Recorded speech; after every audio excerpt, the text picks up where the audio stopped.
Hello friends, and welcome back to the Gamer Down and Rift Insider, episode number 8.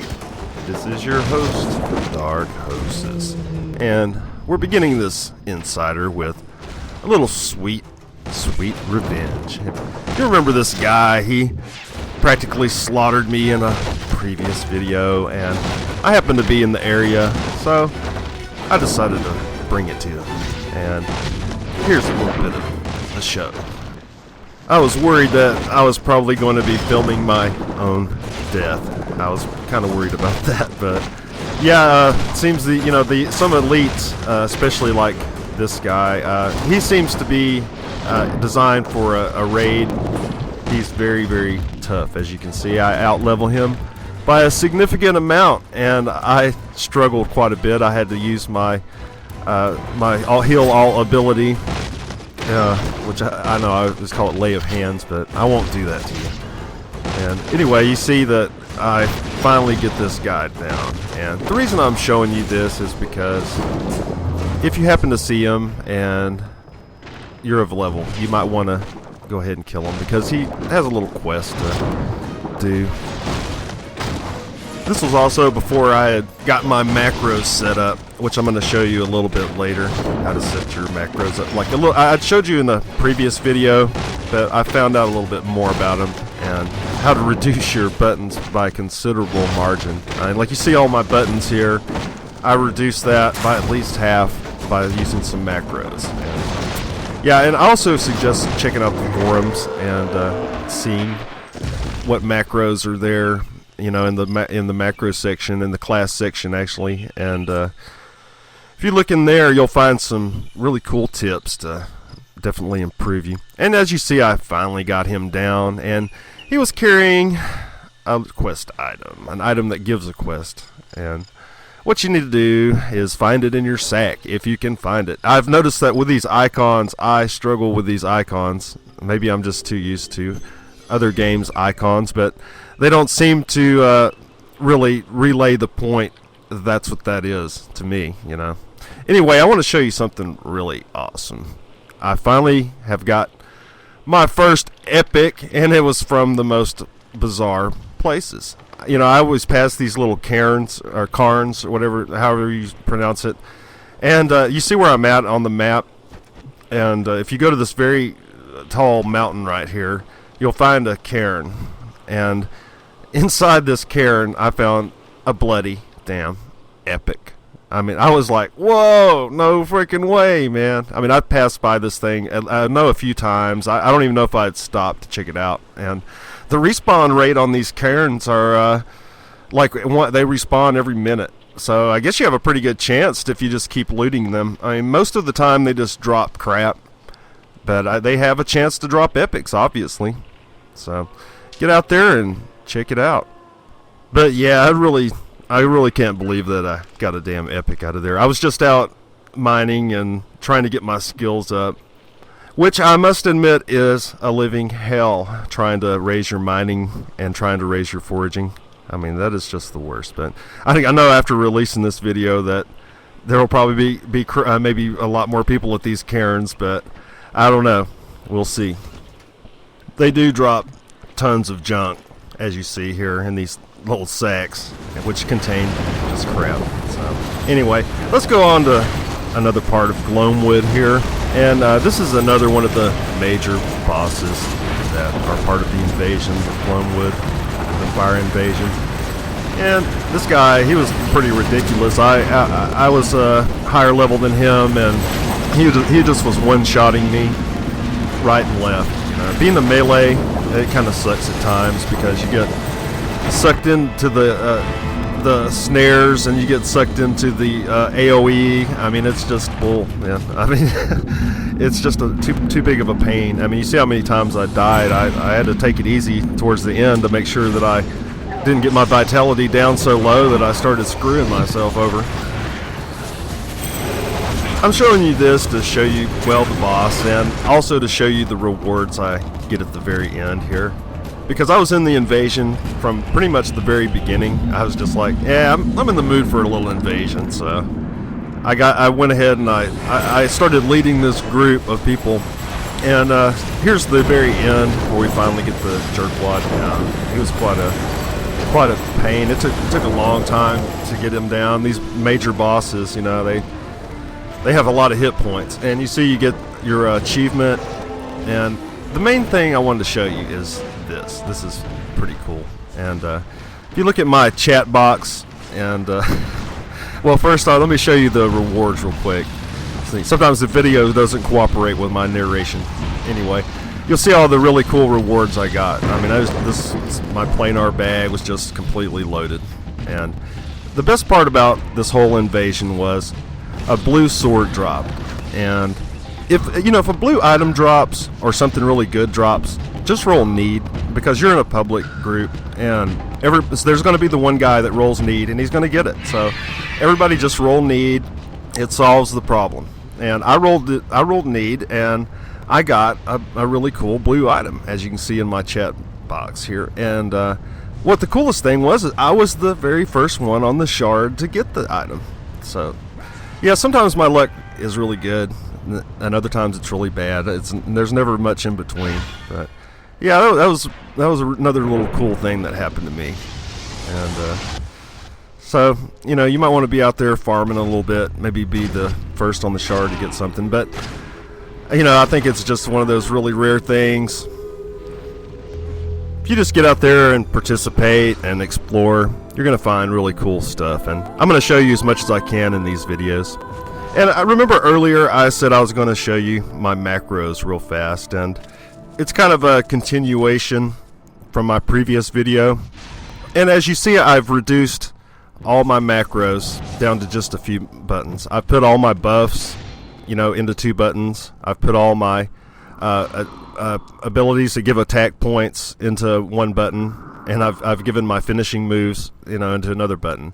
And it's significant. It's tremendously improved my game, and it's also tremendously improved my bars. As you can see, I only have to really spam a few buttons now, and there's not a cast sequence, and it's just kind of a fall through macro. And what it does, you know, you put your similar abilities in the macro with the cast before it, and you know, the number and the show at the very top of it. And that's all you really have to do. And that's all I really wanted to show you.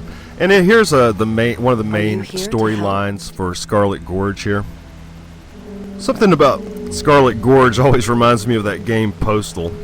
I don't know why. If anybody's out there's ever played it. Journey I don't know, well. kind of a crazy game. But anyway, the very first part of this quest, what you do is you use the quest item on these spirits here so you can talk to them. Then you, I guess you loot their souls. And if this jerk would get off me, you know, I was like, you know, man, I'm trying to film, dude, you know, please. But anyway, yeah, that's what you do. And this is also before I put my macros to use, so I'm still using my old system here. And anyhow, you just return back to the quest giver right here. And as you see, you get some pretty cool items as you progress through this quest line. It wasn't one of the most exciting quest lines, but I've decided to show each story element quest for each zone that I'm able to, you know. In this next part, all you had to do was just go talk to this spirit here, which you know, you loot the item off the ground and it spawns this spirit, and that was basically it. And that was one thing I really didn't like about this quest line, is there was so much back and forth and back and forth. As you see, I have to go right back to the quest giver, and then I had to go right back to the same area, back to the quest giver, back to the same area, back to the quest. You know, you get the idea. And anyhow, in this next part of this quest, all you have to do is just ring the quest item next to these piles of corpses to purify their souls. But yeah, just look at that modeling there, isn't that grotesque? I mean, yeah, that's pretty mature for a video game. I mean, if they're going to go that far, then they might as well go all the way. I mean, like, all my armor shows my tits, so I don't understand why the females have to go covered up all the time, you know. I mean, let's just be like Sweden, you know. Come on, Talara, party zone. Everybody go topless. Yeah, I'll get some complaints about that, I bet. Anyhow, as you progress through the quest line, it opens up several other quests. And here I am, I'm back up at the top, and what you have to do is grind out a bunch of mobs. And here's a few of them right here. And I like that little mine entrance here. You know something bad's going down inside there. One other little complaint I have is there's not a lot of diversity in the mobs. I mean, it seems like they reuse models quite a bit. I've noticed that the next zone I'm going into, I'm seeing just a lot of the similar mobs, undead, you know, demon guys, you know, Elfoir. I believe that's how you pronounce it. I don't know. Anyhow, for this part of the quest, what you had to do was use the quest item on these undead guys. As you see, there's just swaths of them. I mean, it's an army of undead. And they actually almost got me a few times. And you have to kind of time it a little bit and just spam the hell out of the quest item so it sets their little undead A's on fire. And yeah, this is pretty easy. Then after you set them all on fire, then you just have to go and loot the item. Yeah. It was pretty straightforward, but like I said, I mean, I had to fight my way through so many damn mobs so many times. It was just a little bit ridiculous. I don't know. It needs to be streamlined. And this one little sucker right here, he just didn't want to die. Oh yeah, he's already dead, isn't he? Well, just a couple more mobs. And there you can see the objective of all of this killing. All of this killing. I've actually done this quest in WoW. You know, I remember doing it in the Howling Fjord. It was a very similar quest, at least. Yeah, but anyway, I won't complain about that either. I mean, I'll try to be positive. I mean, look how cool the models do look, though. I mean, that is one thing I really do love about this game is the monsters and all the NPCs. They're modeled excellently. And the next part of the quest is you had to go into that little mine entrance I showed you earlier. And here is pretty much the grand finale of the whole quest line here. So I'll let you check it out.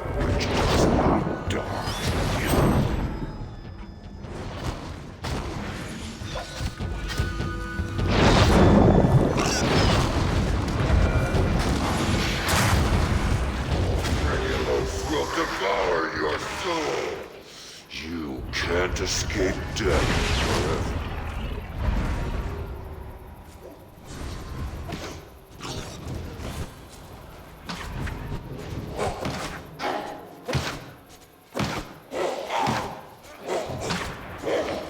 Very good, Ascended. You have slain Angdrathus. But too late. We already have all the Source Stone for the ritual. Soon, Regulus will be set free upon Tamara. So that was basically the grand scene for this quest line. And yeah, it's pretty cool. You know, for a leader of the undead and a pretty evil witch, she's still pretty hot. Yeah. And we get some pretty good rewards out of this quest line. Mainly greens, but at the very end you do get a blue. I thought that was the very ending to the story of this quest, but the very, very, very ending is where you have to seal a rift. And yeah, you'd think that would be easy, but you know, a lot of things got in the way of sealing this rift, where it actually took quite a few hours to finally get things going. Like, here's one of the things I'd like to show you is these ridiculous invasions in Scarlet Gorge. I mean, I don't know. I mean, every time I'd come back to the quest giver, he would be dead, or they would just be surrounded by 40, 20, 30, 40 mobs. I don't know, man. It was just crazy, and there was not enough people to fight against it, so it was a little bit of a pain. And here's the next part to the storyline quest. You had to kill a few of these demon guys, and this was a lot more of the back and forth, and I had to go back and forth to this one little area here too many times, to be honest. But if you do look around in this area, you'll find that there's several other quests that you can pick up, so it's not so bad. And here, you know, is more of the back and forth, and I finally found a break within, you know, as you see, the public raid thing is already up. You know, it was just crazy. And here we had to go back to the area again and use the little quest item on the ground, and luckily I just pretty much wipes all those little imps out of the way. So that was pretty easy. Hello. And here we are once again, and this is the grand finale to the entire thing, you know, the entire storyline. And you also get a blue item out of this, which makes it very much worth it. It was a very nice upgrade for me. But the hardest part was getting the group together to seal this rift. And as you can also see that this quest turns into a daily. So that's to encourage, you know, people to get help. And the first time I tried to go do it, I'm like, man, where's my public group button, you know? I'm like, you know, what in the hell? There's all these people here. And it turns out the reason I couldn't public group is because they are defiant and I am guardian. So no, you cannot group with the opposite faction. That is a fact. I found out the hard way. And here, much later, I mean, I know several hours had passed, and I had waited around this area and advertised for people to come seal this rift, but I guess everybody was busy doing their own thing, and the server was completely packed, so I don't know what everybody was doing. And finally enough people showed up here that we were able to seal this rift. This was the most disorganized raid I've ever been in. I mean, everybody was just killing their own thing, and I don't know. I don't know what the hell's going on, but that's you know, a normal in a public raid. It seems everybody's just kind of confused on their roles a little bit, and usually after a while, people will get warmed up and they'll start working together a little bit better. But in this one here, I was killing mobs over here. People were killing mobs over there, and to seal a rift, you have to kill all of the mobs. And I was like standing there, and there were some mobs like over, as you can see off in the distance over there, and everybody else is just standing there while I'm the one that's killing everything. And then they finally, I guess, get the message, and then they start joining in as well. I don't know. I was just happy to get this damn quest done, because I mean, you wouldn't think it would be so hard to get a group to shut a rift down, but I guess this rift just spawns just too often, and people just aren't interested in doing it over and over and over. And I don't know, I found it a little difficult. Also, the location of this rift, you know, you're surrounded by all these other mobs, you know, for the questing and stuff, and yeah, they would always, you know, end up being pulled into the rift as well. So yeah, it took us a little while, but you know, we got it done after we started getting our stuff together. I think if I had only had my macros all together at this point, it would have been much easier, because I was having button overwhelmness, or however you would say it. I was just completely overwhelmed by how many buttons I was getting as I was leveling, and it just seemed to just compound with each level, you know, and I just keep getting more buttons and buttons and buttons, man, and I just, you know, I don't know. I mean, I'm glad that I was able to set up my macro finally, and you know, that helped out things considerably now. And now I'm actually enjoying the combat so much more, because I'm not fumbling around with all these different buttons.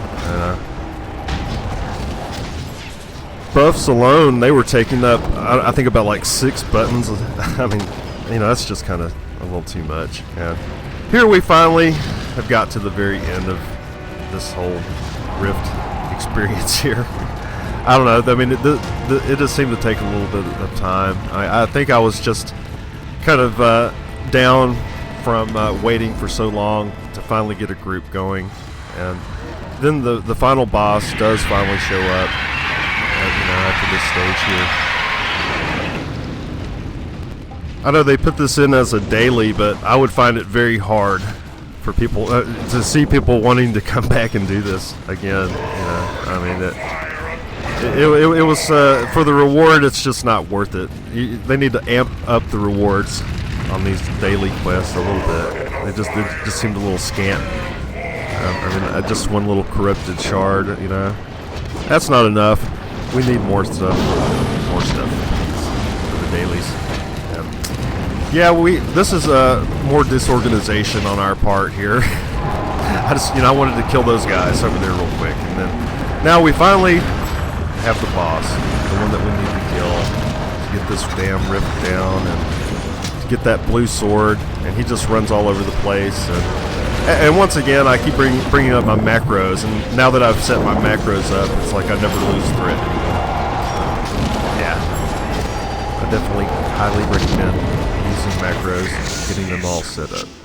And there you also get an achievement, and the rewards, you know, in the planar bag, they weren't that great. You know, nothing to write home about, really.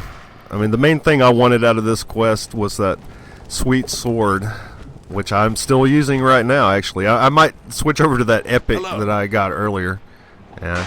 Here's the grand conclusion here, and there you can see the rewards you can get. Oh yeah, pretty nice, pretty nice. Live gloriously, die heroically. Even though Rift Insider kind of targets newer players, I'm hoping all players can get something out of it, like, you know, like them cairns and everything, finding epics. Here I just wanted to take a quick look at crafting. Once again, I looked at it earlier before, but I didn't show any of the mechanics to it. And basically, it's very similar to WoW, you know, where you just get the raw element. You open up your crafting panel, and then you just, you know, make the crafting material that you need, you know, such as bars or planks for wood. And you know, I'm a forager and miner, and you know, it's very similar, you know, to, you know, butchering and everything like that, you know, skinning. It's all the same, you know. Butchering is skinning, basically. And what you do, you know, is you just you know, go to your forge and you just craft up your materials that you need. And I picked up weaponsmithing as well. And I'm kind of regretting it. It was a huge investment, and you know, I've used all the materials I've gathered, and you know, I didn't make any money off of them. And looking towards the future of the recipes I can learn, and they look pretty crappy to me. They were all greens. I'm sure there's, you know, recipes I can get from dungeons and recipes I can get from reputation vendors, but yeah, it isn't. The basic ones are pretty crappy. So, you know, you might not want weaponsmithing. Like I said, I'm kind of regretting it. I think that armor smithing for a warrior is probably a better deal because you can cover more of your body. One cool thing though is you can salvage weapons as a weaponsmith. So if you get drops and, you know, like you get some green weapon off the ground, you can turn it into raw materials or whatever. And I'm sure you can do the same as an armor smith. I'm sure you can disassemble armor and get the basic elements. And what's kind of neat is that you can get in a cycle here. So like what you know, to raise your skill, and like I'm making these swords, and then I'm disassembling the swords and getting the raw materials to make more swords to disassemble, and you get the idea. And I do like that about the crafting aspect of this game. And that is something way different from WoW, and something that is new that I've never seen before. So I really like that. I really like that a lot. You know, I mean, it enables you to, instead, I used to just vendor weapons that I would make, or, you know, there was no point in trying to sell them on the auction house because it's just flooded with people raising up their skills. So yeah, and there's no point in doing that, so I just vendor the suckers. But now I can just disassemble them and make more weapons with the raw components. So hey, that's pretty alright. And here's the very end of the video, and yeah, I'm stuck here, stuck like a duck. And that's one thing I wish they would fix about this game. It's just too easy to get hung up in this game, and there's no way out. And you can't even Alt F4. I had to Control Alt Delete this game to get out of here and use the task manager. Luckily, when I came back, I wasn't stuck anymore. Anyhow, this has been the Gamer Down Rift Insider number 8. I am your host, Dark Hostess. Please subscribe and thumbs up videos. Thanks again.